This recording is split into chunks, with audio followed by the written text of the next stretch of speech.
Penghancuran peralatan militer NATO oleh Angkatan Udara Rusia ramai beredar di media sosial Telegram pada Kamis 17 November 2022. Helikopter Ka-52 Rusia secara aktif menahan serangan angkatan bersenjata Ukraina di Front Swatov, menghancurkan banyak peralatan NATO.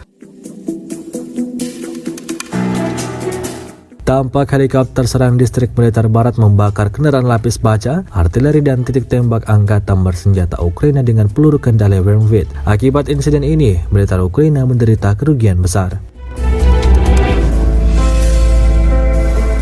Sementara itu dari kubu Kiev, Kementerian Pertahanan Ukraina melaporkan 630 tentara Rusia dieliminir dalam 24 jam terakhir. Total 82.710 prajurit Rusia meninggal sejak awal konflik hingga hari ke-267.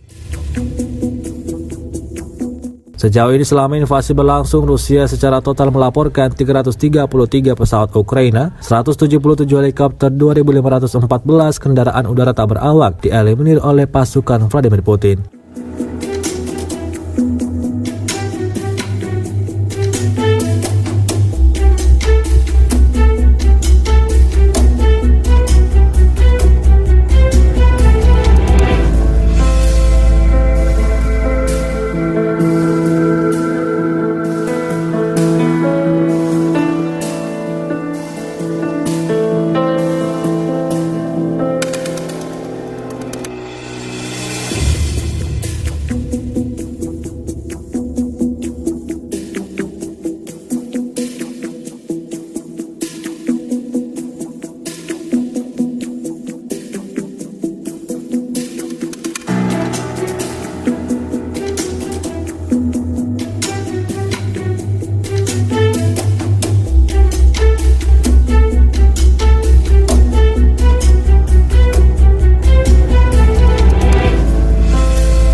Terima kasih sudah nonton, jangan lupa like, subscribe, dan share ya!